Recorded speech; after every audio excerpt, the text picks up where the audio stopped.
വ്യത്യസ്ത സവിശേഷതകളോടെ തിരുവനന്തപുരത്ത് കേരളത്തിൻ്റെ അഭിമാന സ്തംഭമായി ഉയർന്നു വന്ന പദ്ധതി കേരളത്തിൻ്റെ സാമ്പത്തിക രംഗത്ത് വൻ കുതിച്ചുചാട്ടത്തിന് വഴിയൊരുക്കുന്നതാണ്. വിഴിഞ്ഞത്തു നിന്നും 10 നോട്ടിക്കൽ അകലെ അന്താരാഷ്ട്ര കപ്പൽ പാത കടന്നു പോകുന്ന രാജ്യത്തെ ആഴമേറിയ ട്രാൻസ്ഷിപ്മെൻറ്റ് ഇൻ്റർനാഷണൽ പോർട്ടാണ് വിഴിഞ്ഞം. മദർഷിപ്പുകളെ അടുപ്പിക്കാൻ കഴിയുന്ന മദർ പോർട്ടുകൾ എന്നാണ് ഇത്തരം പോർട്ടുകളെ അറിയപ്പെടുക. ഇന്ത്യയിലെ സെമി ഓട്ടോമേറ്റഡ് തുറമുഖമെന്ന ഖ്യാതിയും വിഴിഞ്ഞം തുറമുഖത്തിനാണ്. ഇങ്ങനെയൊക്കെ ആണെങ്കിലും സംസ്ഥാനത്തിനും രാജ്യത്തിനും അഭിമാനമാകേണ്ട ഈ പദ്ധതി നിർഭാഗ്യവശാൽ ഇന്ന് വിവാദങ്ങളിൽ നങ്കൂരമിട്ടിരിക്കുകയാണ്. വിഴിഞ്ഞം പോർട്ടിൻ്റെ പിതൃത്വം ഏറ്റെടുക്കാൻ LDF സർക്കാരും കേന്ദ്ര സർക്കാരും കിണഞ്ഞ് പരിശ്രമിക്കുമ്പോഴും ഒരു സത്യം അവർ മനഃപൂർവ്വം മറച്ചു പിടിക്കാൻ ശ്രമിക്കുന്നതിനെ ഇപ്പോൾ കോൺഗ്രസ് അത് വെളിച്ചത്ത് കൊണ്ടുവരികയാണ്. മുഖ്യമന്ത്രി ഇപ്പൊ അതിന്റെ പൂർണ്ണമായ ക്രെഡിറ്റ് എടുക്കാൻ വേണ്ടിയിട്ട് നോക്കുക. ഈ മുഖ്യമന്ത്രി ഉമ്മൻചാണ്ടി ഈ വിഴിഞ്ഞം പദ്ധതി പ്രഖ്യാപിക്കുമ്പോൾ, UDF സർക്കാർ ഇത് പ്രഖ്യാപിക്കുമ്പോൾ അദ്ദേഹം പാർട്ടി സെക്രട്ടറി ആയിരുന്നു. അദ്ദേഹം പറഞ്ഞത് ഇത് 6000 കോടി രൂപയുടെ റിയൽ എസ്റ്റേറ്റ് ഇടപാടാണ്, ഇത് കടൽ കൊള്ളയാണ് എന്ന് പ്രഖ്യാപിച്ച ആളാണ് ശ്രീ പിണറായി വിജയൻ. ശ്രീ ഉമ്മൻചാണ്ടിക്കെതിരായി ആരോപണം ഉന്നയിച്ച ആളാണ്. 6000 കോടി രൂപയുടെ റിയൽ എസ്റ്റേറ്റ് ഇടപാടും കടൽ കൊള്ളയുമാണ് കേരളത്തിലെ മത്സ്യത്തൊഴിലാളികൾ മുഴുവൻ തകർന്നു പോവരുടെ ഉപജീവനം ഇല്ലാതായി പോവും എന്ന് പറഞ്ഞ് ഇതിനെതിരായി നിലപാടെടുത്ത CPM ഇപ്പോൾ അത് യാഥാർത്ഥ്യമാകുമ്പോൾ അതിന്റെ ക്രെഡിറ്റ് എടുക്കാൻ പോകുന്നത് വൈക്കം മുഹമ്മദ് ബഷീറിന്റെ കഥാപാത്രത്തെ കേരളത്തിലെ ജനങ്ങളെ ഒന്നും കൂടി ഓർമ്മപ്പെടുത്തും. 8 കാലും മൂഞ്ഞ് ഈ സർക്കാർ ചെയ്യേണ്ട ഒരു കാര്യവും വിഴിഞ്ഞം പദ്ധതിയുമായിട്ട് ചെയ്തിട്ടില്ല. എന്നിട്ട് പദ്ധതി പൂർത്തിയായപ്പോൾ അത് കൊണ്ടുവന്ന ആളുകളെ വിസ്മരിച്ച് അവിടെ പോയി നിന്ന് പണമെടുത്ത് അതിന്റെ ക്രെഡിറ്റ് ഈ 4ാമത്തെ വർഷം എടുക്കാമെന്ന് പറഞ്ഞാൽ കേരളത്തിലെ ജനങ്ങൾ വിഡ്ഢികളല്ല എന്ന് മാത്രമാണ് എനിക്ക് വിനീതമായി കേരളത്തിന്റെ മുഖ്യമന്ത്രിയെ ഓർമ്മിപ്പിക്കാനുള്ളത്. 1970കളിൽ പ്രാരംഭ പ്രവർത്തനങ്ങൾ തുടങ്ങിയ ഈ പദ്ധതി പല കാരണത്താൽ നീണ്ടുപോയി. അങ്ങനെയിരിക്കെയാണ് 1991 K. കരുണാകരൻ ഈ പദ്ധതിക്ക് വീണ്ടും ആക്കം കൂട്ടിയത്. വീണ്ടും പല കാരണങ്ങളാൽ അത് മുന്നോട്ട് നീങ്ങിയില്ല. പിന്നീട് 2014 ഉമ്മൻചാണ്ടി സർക്കാരിൻ്റെ കാലത്ത് AICC ദേശീയ വർക്കിംഗ് കമ്മിറ്റിയിൽ പോയി ഉമ്മൻചാണ്ടി അവിടുത്തെ ദേശീയ നേതാക്കളെ കണ്ട് ഇത് കേരളത്തിൻ്റെ സ്വപ്ന പദ്ധതിയാണ് എന്നും ഇത് കോൺഗ്രസ് വിഭാവനം ചെയ്തതാണ് എന്നും അതുകൊണ്ട് ഈ പദ്ധതിക്കായി നമ്മൾ പ്രയത്നിക്കണമെന്നും ബോധിപ്പിക്കുകയുണ്ടായി.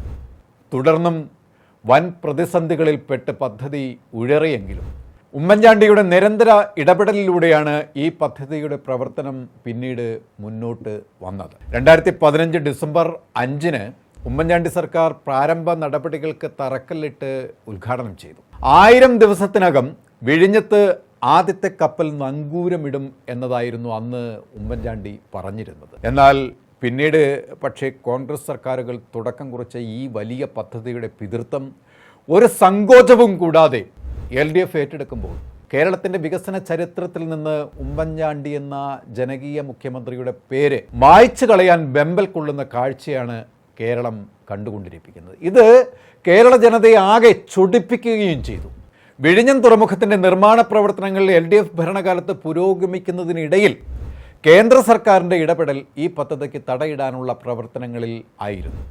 കേന്ദ്ര ഫണ്ടുകൾ തടഞ്ഞു വെച്ച് ഭരണപരമായ എതിർപ്പുകളുമായി രംഗത്ത് വന്ന് എങ്ങനെയും പദ്ധതിയെ മരവിപ്പിക്കാനുള്ള ശ്രമങ്ങളും തകൃതിയായി നടന്നു. പ്രതിപക്ഷത്തിൻ്റെ നിരന്തര ഇടപെടലുകളൊക്കെ കൊണ്ട് തന്നെ പലതവണ മുരടിച്ചു പോയ നിർമ്മാണ പ്രവർത്തനങ്ങൾ വീണ്ടും പുനർജീവിപ്പിക്കാൻ കഴിഞ്ഞു എന്നതാണ് യാഥാർത്ഥ്യം.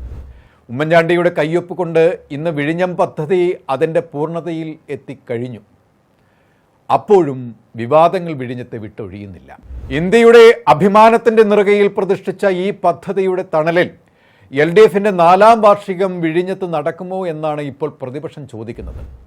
പ്രധാനമന്ത്രിയെ ഉദ്ഘാടകനായി ക്ഷണിച്ച് LDF NDA ബാന്ധവം ഉറപ്പിക്കാനുള്ള ശ്രമത്തിനിടയിൽ ഈ പദ്ധതിക്ക് തുടക്കം കുറിച്ച കോൺഗ്രസിനെ പുറത്തു നിർത്താൻ ശ്രമിച്ചത് വൻ വിവാദമായിട്ടുണ്ട്.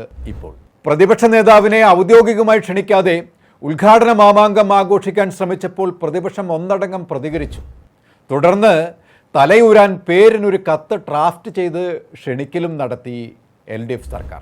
എന്നാൽ നിർണായകമായ വിഴിഞ്ഞത്തെ മീറ്റിങ്ങിൽ മുഖ്യമന്ത്രി തൻ്റെ കുടുംബത്തെ മുഴുവൻ പങ്കെടുപ്പിച്ചത് വൻ വിവാദത്തിന് വഴിയും വെച്ചു. വിഴിഞ്ഞം തുറമുഖത്തിൻ്റെ യഥാർത്ഥ ശില്പിയായ ഉമ്മൻചാണ്ടിയുടെ പേര് വിഴിഞ്ഞത്തിന് നൽകണം എന്ന ആവശ്യം ഇപ്പോൾ ഉയർന്നു വന്നിരിക്കുകയാണ്. ഏതായാലും നിലമ്പൂർ ഉപതെരഞ്ഞെടുപ്പും തദ്ദേശ തിരഞ്ഞെടുപ്പും അസംബ്ലി തിരഞ്ഞെടുപ്പും വരുന്ന ഈ സാഹചര്യത്തിൽ വിഴിഞ്ഞം പദ്ധതിയിൽ സർക്കാർ എടുക്കുന്ന ഈ നിലപാടുകൾ പുകയും എന്നതിൽ സംശയമില്ല. ഇപ്പോഴേ ജനവിരുദ്ധ നയം സ്വീകരിച്ച് ഭരണം കൈയാളുന്ന LDFന് പിടിച്ചു നിൽക്കാൻ കഴിയാതെ കടപുഴകും എന്നും ഉറപ്പാണ്. കേരളീയരും ഭാരതീയരും അഭിമാനത്തോടെ കാണേണ്ടിയിരുന്ന ഈ പദ്ധതിയുടെ ഉദ്ഘാടനം ഇത്തരത്തിലുള്ള വില കുറഞ്ഞ നാണംകെട്ട രാഷ്ട്രീയം കളിച്ച് LDFും BJPയും പകിട കളിക്കുമ്പോൾ സാധാരണ ജനങ്ങൾക്ക് മൂക്കിൽ കൈവച്ച് വ്യസനത്തോടെ മാത്രമേ ഇത് നോക്കിക്കാണാനാവൂ. കൂടുതൽ വാർത്തകൾക്കും വിശേഷങ്ങൾക്കും ഞങ്ങളുടെ channel like, share and subscribe ചെയ്യുക. കൂടാതെ സബ്സ്ക്രൈബ് ബട്ടണിലെ ബെൽ ഐക്കൺ എനേബിൾ ചെയ്യാനും മറക്കരുത്.